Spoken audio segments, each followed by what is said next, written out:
You're on time to talk sports with Raw Mind. Game day, who plays with updates of all kinds. From press box to sideline, who got cut, who got signed, who's clutch when it's crunch time. The starting lineup or the pine. These athletes compete, some without even trying. You want a championship, you gotta grind. When them bright lights shine, and this game go 9, they gon' cover the story, not quite like Ryan. Exclusive interviews, dudes plug like Mike Line. He's got the inside scoop of why, who got fined. Prime time, got the game statistics. I could say, if you wasn't at the game, you missed it. But now Raw Mind Sports covers the distance. Front row, that's close like a coach's assistant. You wanna be in the know? Eyes open and listen. This is Raw Mind Sports, another edition.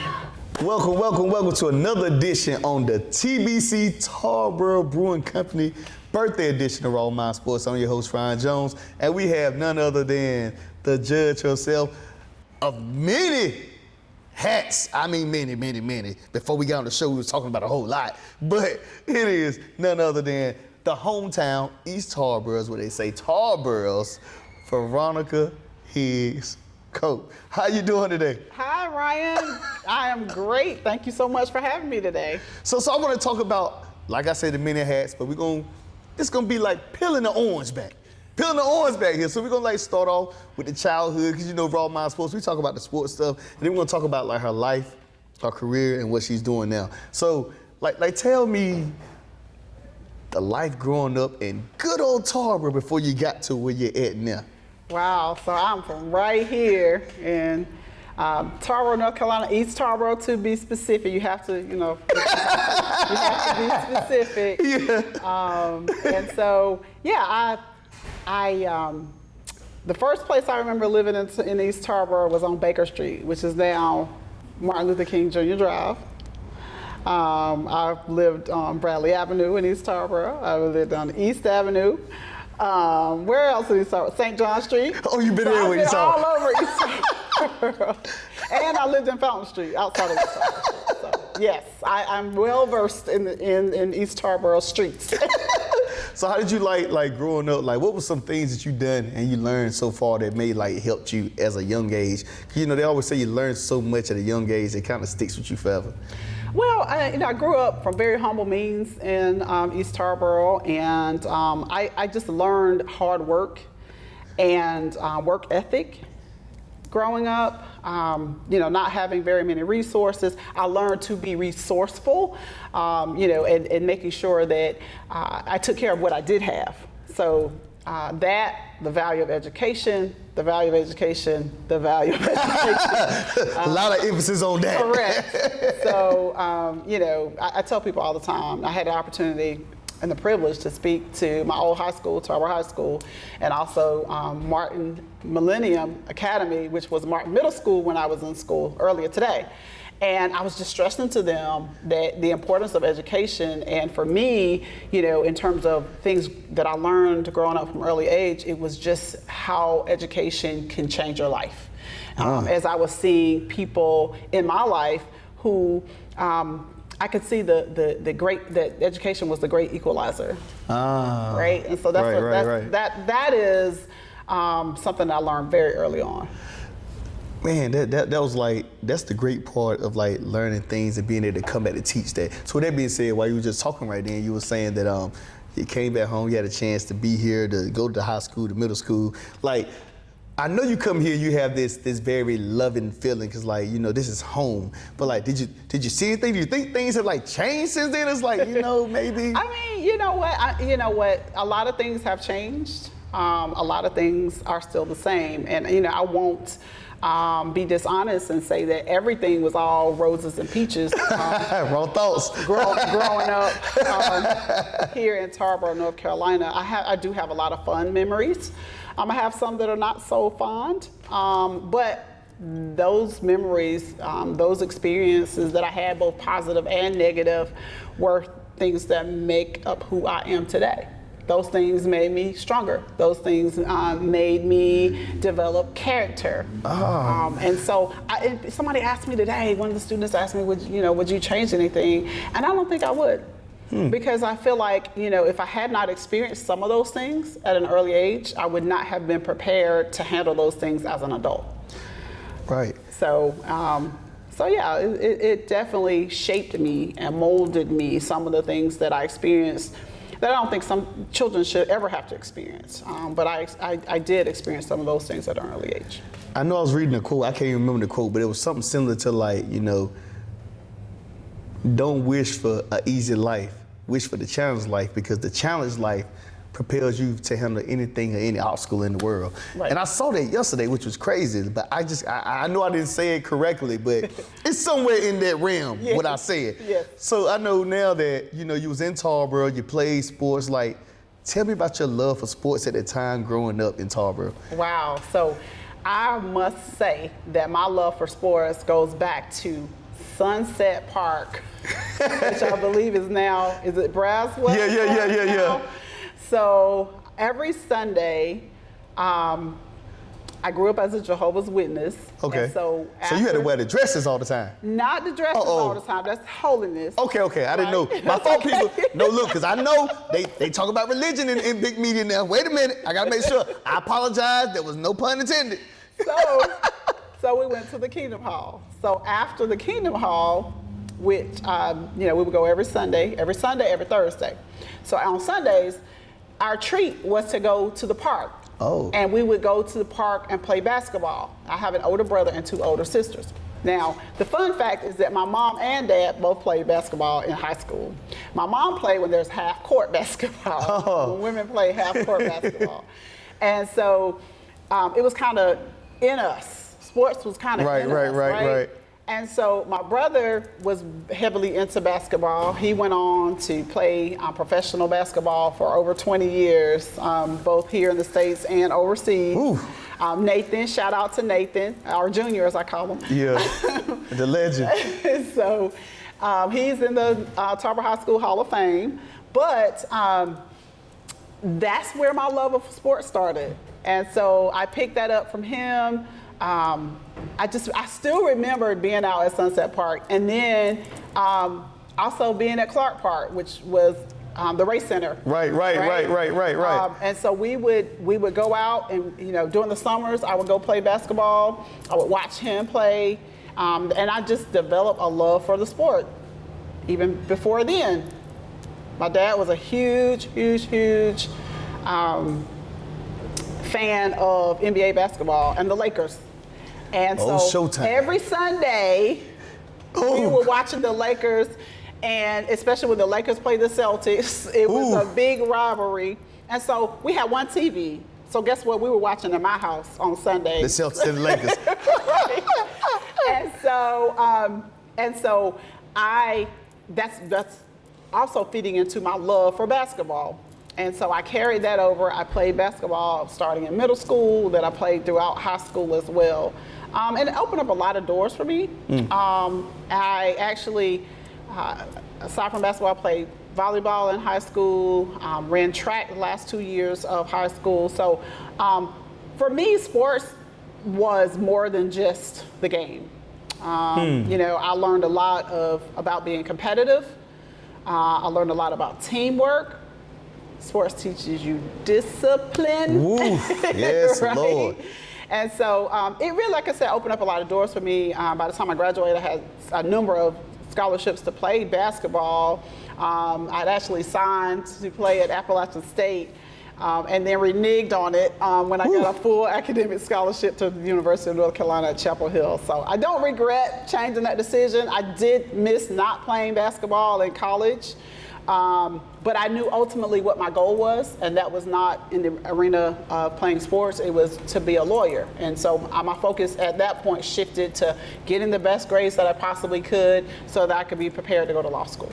So that being said, you went to law school, you at Carolina after you done pretty much said, nah, I'm good on basketball. After that state scholarship, I'm gonna take the academic scholarship. Hint, hint, people, that's things I talk about a lot, like academics, good feet, bad feet. Right. You can always get somewhere with academics. So with that being said, what was your journey for you at Carolina at the time? Like, was the classes, being in law school, was it extremely gruesome or tough for you?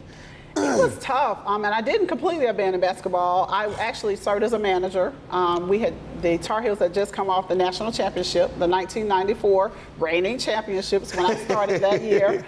So I worked with the team, and I would travel some with the team. So when they were practicing, I was at practice as a manager. Ooh. And so, we had 5 a.m. workouts. And then we came back in the afternoon and we had workouts. So we had 2 days, especially at the beginning of the season or off season.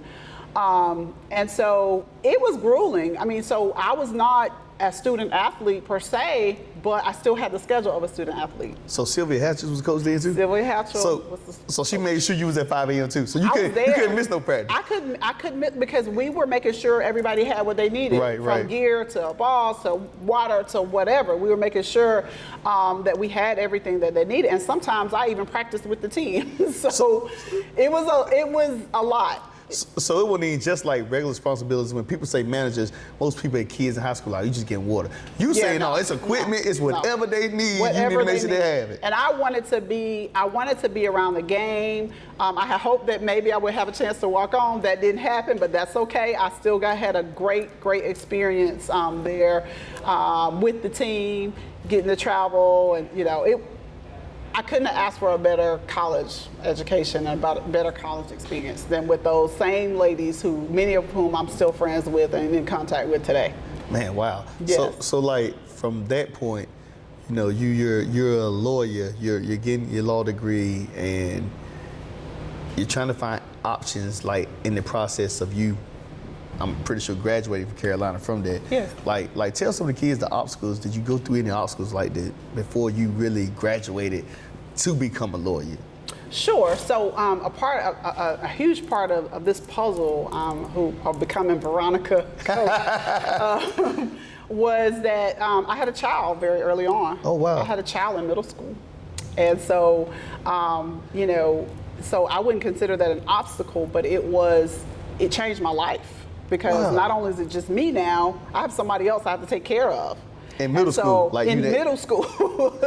So I was a mom before I was a teenager. Think about that. Wrap your mind around that. Wow. Oh my gosh, she didn't know. I'm feeling this on this show. I'm a raw mind guy. Like to even, before we even finish, like even go through them obstacles still. Yes. Academic, get a scholarship, play basketball with a child. Yes. Already while you in high school. Right. So it was like I said, it was life changing. So now not only am I in high school, I am trying to get my work done. I was a straight A student, middle school, high school, straight A student. I'm working my first job, Piggly Wiggly. Shout out to the Honeycuts. I love the Honeycuts. He's still down there, by the way. Yeah, he's still down there. He's probably working right now. Probably right now. And so I'm leaving practice. I'm going to work. I go home. I have my homework, and I also have my son to take care of. Woo! So, so that was a lot. And luckily, I had the support of my mom. My dad was there. And I couldn't have done it without them. My mom is deceased now. My dad is in Georgia with me. But at that time, it was so critical to have their support. I could not have done any of it without them. I could not have finished high school. I could not have gone on to college and then law school without their support. So I had, like I said, I wouldn't consider it an obstacle, but I had a couple more responsibilities than most of my peers. Which is, and that's why in this lesson, a quick segment, like, you can't make excuses, because like to have that at a young age and still be here in the small town of Tarboro, well, we know, just being real raw thoughts, in Tarboro, that age group, we don't have a lot of resources. So like to even have that is like, that's incredible. That's like a story in itself. So in the midst of getting all this, and that's just a powerful, that just hit me right there. I say it's my testimony. I mean, and I told kids all the time when I talk to them, I say I don't recommend it. I don't recommend that they take that route. Right. But there's no testimony without tests. And I'm not going to preach, but I need people to understand that, no matter what your obstacle or what type of position you may be in or what kind of background you come from, because we were, like I said, we were poor. We were dirt poor. We were on welfare. I remember getting food out of grandma's kitchen in Princefield. Like, I remember all of these things, but they shaped me, right? They shaped me. They made me stronger. They built that character that allowed me to develop a great work ethic, to push for more, to push for better, because now not only is it me that I want to be successful for, I want to be successful for my kid. Whew, yes. And so, you know, like I said, I reiterate, I don't recommend anybody become a parent at that age, but, you know, that's my story, and that shaped me. And that story right there was like, every story in life shapes somebody from somewhere, some way, somehow. Right. You know, you probably have stories where like that. You may have stories where a person was just troubled in the youth, probably in jail for years, but then he becomes somebody amazing. And you're like, you know, those obstacles still shape you. It's just different routes. So now you're a lawyer, and you become a lawyer. What led you to Gwinnett County and to the state of Georgia, as I say? So I wanted to be a lawyer from the age of 8. Manifestation. Woo. So we getting it all in this podcast today. We get it all. The power of words, the power of thoughts, and I'll tell you why. You know, just growing up here in Tarboro, North Carolina, raw thoughts. I saw a lot of injustices. Yeah. I'm just, you know, being honest. I saw a lot of things as a young child that I said, that's not fair. And so I said, when I grow up, I want to be a lawyer so I can represent people who don't have money for a lawyer. That was my ultimate. That is the reason why I initially decided that I wanted to become a lawyer at 8 years old. Now, you know, I had no idea what it would take to become a lawyer. The interesting thing that I remember, Mr. Ray, Mr. Moses A. Ray, the legend himself. Correct. I remember that's the first lawyer, like, you know, that I can remember, right? And I want to say, I know he was a dentist. He wasn't he also the mayor? Anyway, He was. But this is the first person I'm like, wow, he's a powerful man. In that era, you're talking about the 80s at that time, right? Right. And I was just like, wow, that's so inspirational. And so, but seeing those injustices was like, I want to be able to do something about it. And so that was my major impetus for even going to law school. You know, so I knew as I got into high school, I figured out, okay, well, this is what it's going to take. You know, I need to finish high school. I need 4 years of college. I need 3 years of law school. And so I set on that path and, you know, just worked hard, just fought and scratched my way through. You know, with the help of scholarships, because my parents didn't have money to send me to college, so I knew I needed to get scholarship, right? You got that right. we both came from Tarboro. Right. Well, no. I mean, you was graduated at the time. I'm sorry. Right. And it wasn't so much as I just really wanted to make a difference, right? It was, how can I make a difference with the skills that God has given me? Because I was always a great student, right? I was a straight A student, you know, did well on my SATs, all this stuff. But how can I then translate that into service, into serving the community? So so it's basically what you're saying, raw thoughts, folks. Your love language has to be, at first I thought it was words of affirmation, but now it's really acts of service. That's absolutely. Yeah. So for me, expressing outwardly is acts of service. Absolutely. Yes. God. Absolutely. That is my love language. So now you there, you finally get, when did you get like your first lawyer? When did you become, when did you be able to practice law? Okay. So in law school, my dad was living in Atlanta already, right? And so I started interviewing for jobs in Atlanta, in the Atlanta area. And I got a great job working with a huge law firm in Atlanta called King & Spalding. And so I moved from Chapel Hill to Atlanta in 2001. And so I've been down there ever since 2001. I started out with big firm, you know, representing clients like General Motors and some other clients. And then ultimately, I practiced for 19 years. Ultimately, I became a firm of one. I started my own firm because remember when I told you I wanted to be able to represent those who could not afford a good attorney? Right. So I did the big law firm thing. You know, I was like, okay, you know, I need some money to take care of my kid. I did that for a while, but I wanted to get back to the reason that I wanted to be a lawyer to begin with. And so I started my own practice, which enabled me to be able to do that. It enabled me to be able to represent people who I wanted, whoever I wanted to represent. Right. You know, some for free, pro bono, and some for reduced prices. I also knew I wanted to get into sports agency. I couldn't do that working for somebody else. Gotcha. And so that's why I opened up my own firm. That was back in 2010. And so I handled criminal cases, civil cases, ironically, everything that I now handle as a judge. So I know now you're a judge, but before I get to that part and that, so like in them cases, like did you have a lot of good outcomes at the end of those cases compared to, you know, not so good outcomes? So any lawyer that tells you they never lost a case is lying. Right? So you win some and you lose some. And I won more than I lost, thank God. But there were some really good wins and some really bad losses. And because a lot of people don't understand that sometimes you know you're gonna lose. Woo. From the beginning. Ooh. Especially in the criminal case, if you got the smoking gun, what are you gonna really do?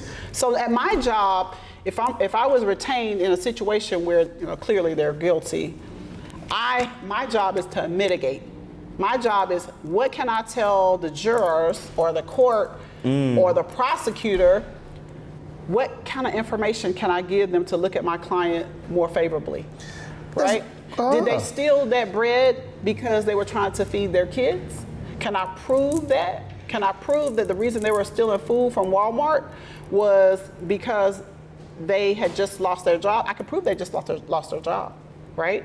So anything that I could use, I knew he was going to be found guilty, right? I knew that, but instead of doing 30 days, maybe I can get him probation.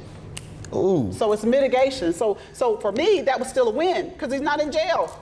He won't stop stealing. Right. That was a huge win. So, Yeah. and I feel like in those situations with lawyers, even though you're trying to win a case against another lawyer, and it's still like a competition. When I say competition, I'm saying like you still want to beat this lawyer because you want your guy to win. I'm not saying like you want to see anybody go down or whatever like that.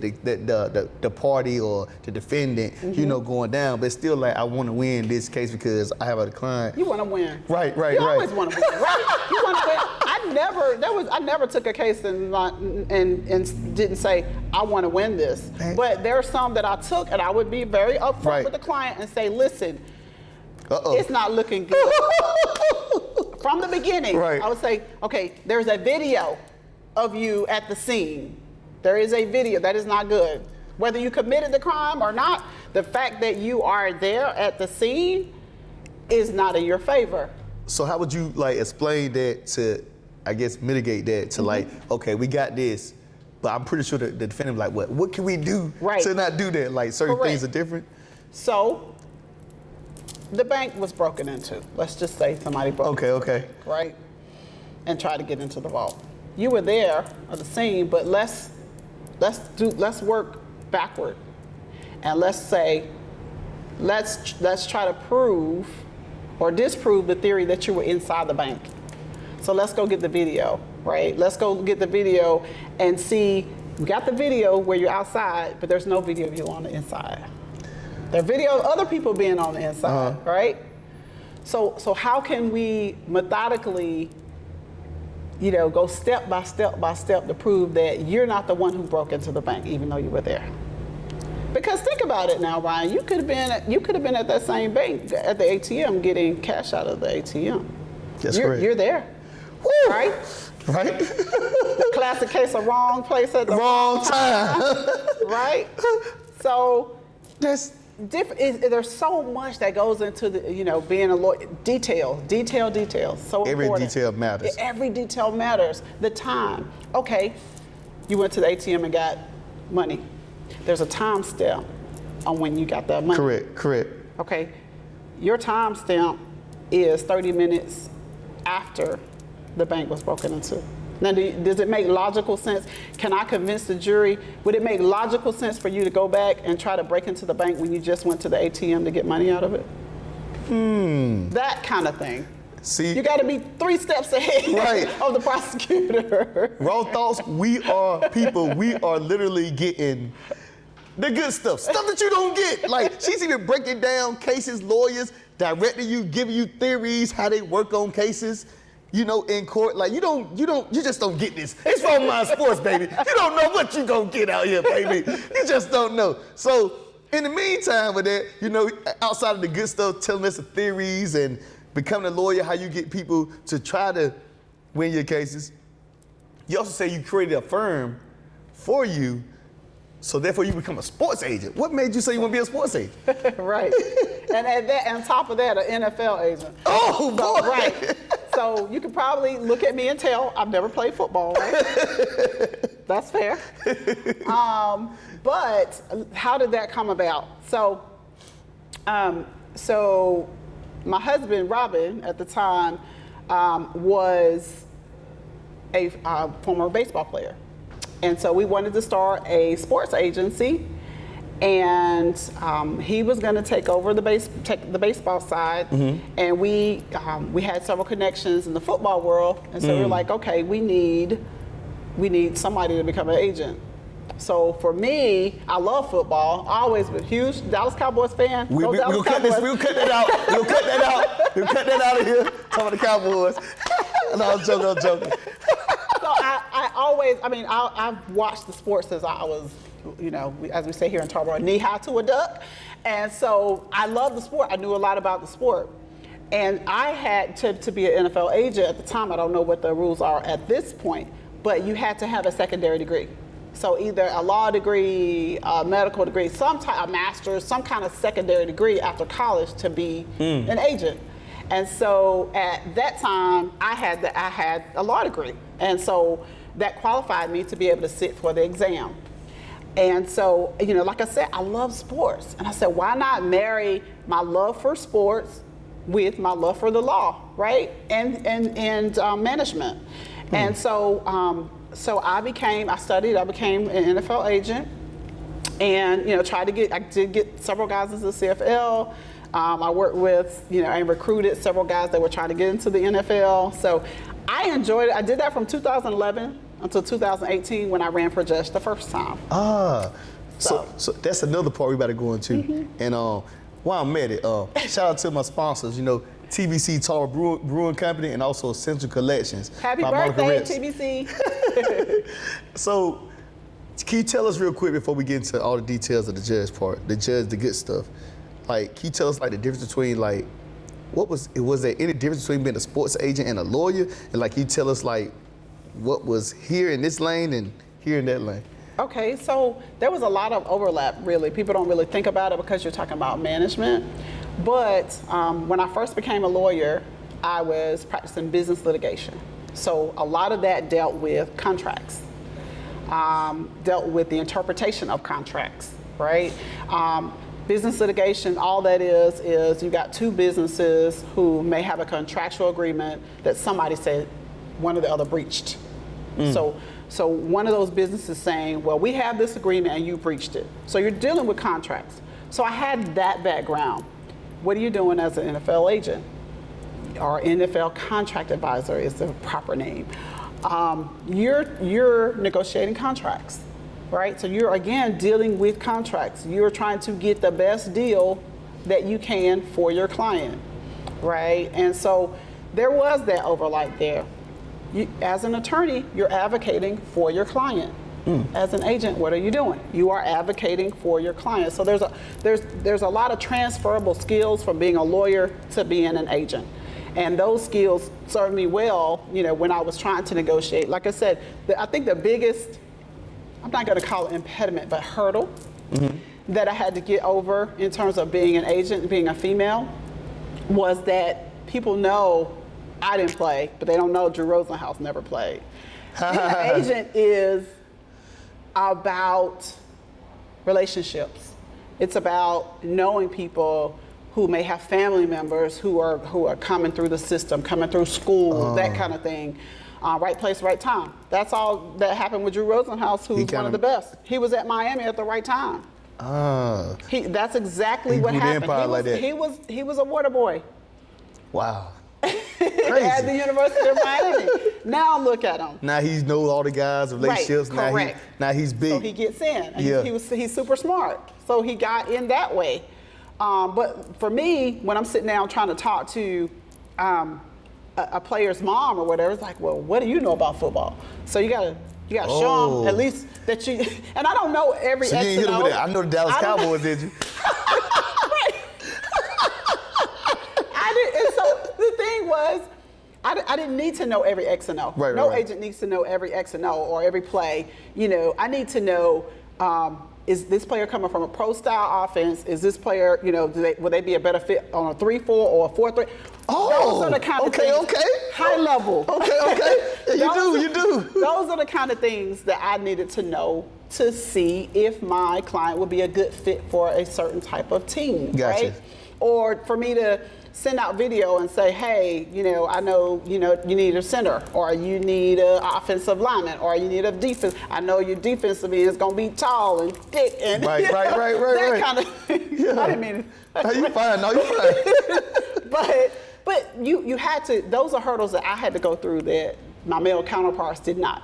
At the time that I became an agent back in 2011, there were 32 female agents out of 800 agents. So think about it, 32 out of 800. I think there may be a little bit more now, but it is a hard field for a female to get into. Now we have people like Jalen Hurts who have all women whole representation, team, right? Including an agent, right? Who is a black female. They are females. Right, They're all females. And so that was unheard of during that time, 10 years ago or so. But now you're starting to see more of that. So now I guess in that theory, it was like a fun ride for you. They always say every season comes to an end. Right. So that season ended. For now. Right, for now. I apologize. So now we went into running for judge. And I heard you say something about the first time you ran. Yes. So let's talk about that one first. Yes. So in 2017, I was approached to run for judge. I was not planning to run for judge at the time. I think I had about 16 years of practice at that time. And in Gwinnett County, there had never been a person of color elected statewide to any judgeship or countywide to any judgeship. We didn't have any people of color on our benches, on our state court bench or our superior court benches in Gwinnett County. Although Gwinnett County is the most diverse county in the southeastern United States. In large part due to the 1996 Olympics and people that stayed after that. Okay. But I was approached to run, and I was like, wait, what are you talking about? I got my practice, I got my kids, like, what's going on? How do they sell you? Right, but they were saying, okay, well, you have the experience, right? I had worked with indigent clients as an indigent defense attorney. I had worked in civil litigation. Remember I told you I did business litigation? Yeah, you did. So I had done everything that a superior court judge, I ran for a superior court first, would do. I had did different, I had practiced in different areas. I did everything superior court does except for domestic, which is like divorces and child support. I tried to stay away from the family law stuff. I got you. But they were actively recruiting people of color that were qualified, highly qualified people to run. And so I ran. I had a lot of support, and we didn't win. We knew it was going to be an uphill battle. There were none. There were no people of color. Wow. So for me, like to see you, because most people, man, especially when you didn't intentionally want to run anyway, it wasn't like your natural purpose, but people kept, I guess, proving the purpose. Right. And you lost. Like, how did that make you feel? Did you say, I'm not running no more? You know what? And it is interesting that you asked me that question because I went into the election. There were 5 of us in the election. Well, initially there were 4. And then a 5th person got into the race late into the game because there were 3 men and myself. And a lot of people felt like I might have a chance to win. Oh. And so another person joined the race, and that person wound up winning. But I never said I wasn't expecting to win. Honestly, Okay. I was not expecting to win because we had never won. We had run before.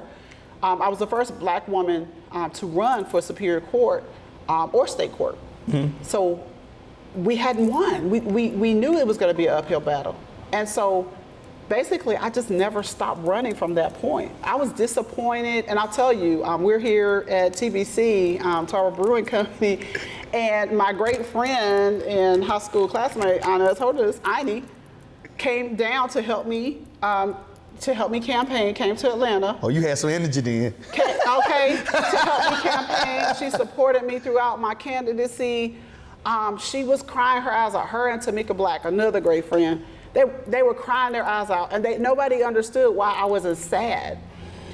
I knew that was a part of the process. I was disappointed, yes, but I wasn't sad because I knew that wasn't the end. And so, like I said, well, I'll run again when there's another open seat, meaning when there's someone else retires, then I'll run again, and that's what I did. So 2 years later, fast forward, 2020, I'm running for state court because there's an open seat in state court and not Superior Court. And we ran so hard the first time that nobody even challenged me in the election. Well, they didn't want to fight. They didn't want to strap up, huh? I don't know. I don't know. I'm guessing. But, you know, the more I think about it, I know that was just confirmation for me that was a part of my purpose. It's almost unheard of to have an open seat where anybody could put their name in the hat. Right. You're not running against anybody. You're not running against an incumbent. It's just the incumbent is retiring. So now you could put your name in the hat to run. Nobody ran. But you're talking about people's livelihood. You're talking about people's money. You're talking about people's freedom. Right. I'm making these decisions. So it is a powerful position. That can be abused, to be quite honest with you. So what keeps me grounded is the fact that I'm held accountable to the voters. All right, so I'm gonna ask you this question. I always thought about this. Like, you make a case, like, and you're a judge, and let's say you want to make the right decision, even though you know it might be morally or ethically wrong, and maybe I'm wrong. So this is where you come into. But the lawyer may say, hey, look, law number such and such says, and it makes you feel like, well, I got to go in because that's what the law says. Do you have those? Have you ever had those situations happen before? Absolutely. Whew. Absolutely. I've had a situation where I had to make a decision based on the law that I did not feel was morally correct. Whoa. You know, I'll give you an example. You have someone that's injured. And they're claiming they were injured in a car accident or slip and fall because somebody else was negligent. Now, there are certain nuances in the law that if the jury were to find, right, or if it was a bench trial, if I was to find that you were also negligent and you were more negligent than the other person, then you don't recover. Even though that other person is also negligent, you know, if you were negligent as well, then you don't recover. So thankfully for me as a judge, I have to follow the law. I took an oath to follow the law. Now I have discretion in a lot of cases, in a lot of instances where I can say, okay, well, the law is this, but I think that the law should be changed, or I think that the facts support this decision, then I can do that. I can go outside of what the current state of the law is if I think that the change is important enough that one of the sides appeals it and goes to the Court of Appeals to try to get a change in the law. I can advocate for a change in the law as a judge, if that makes sense. So If the law is one way and I think that morally, ethically, it should be another way, correct, I can make a decision, somebody doesn't agree with it, and they can take it up to the Court of Appeals and possibly make a change in the law. All right, so how long you think you're going to be a judge? I can do this forever. Okay. I love what I do. For me, it's about service. It's about giving back to the community. And literally, I could do this until the wheels fall off.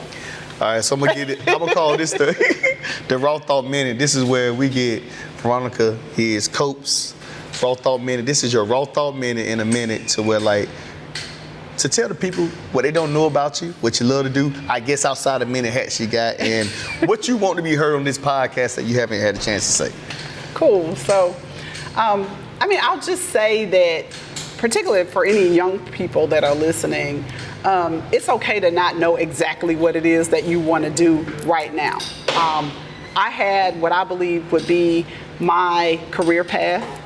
It veered off several different times.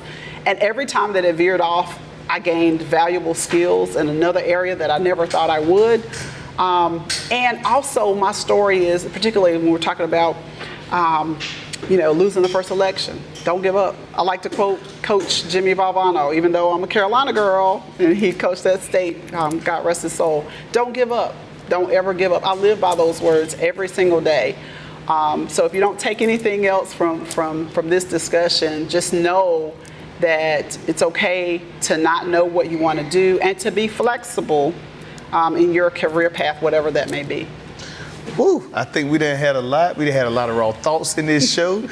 That's about it for Raw Mind Sports. And it was just amazing to have you here. Awesome. You guys can follow me, any podcast player from Apple Podcasts, Google Podcasts, Spotify. It's a lot. LinkedIn, YouTube. You can follow me on Instagram, Raw Mind Sports, Facebook, Raw Mind Sports page. I think that's pretty much my end. I don't know where you may need to be followed, but I'll let you be decided to tell the people they want to find you if you are on any social media platform. I am on social media. You can find me at MZ Legal Diva on Instagram. Also, Veronica Cope on Facebook. I know nobody does Facebook anymore, but and also on Twitter at Veronica Cope and Judge Veronica Cope. So, well, that's all we have here. Raw Mind Sports, Raw Mind, Miss Cope. She gave you raw thoughts. We are out. Thank you.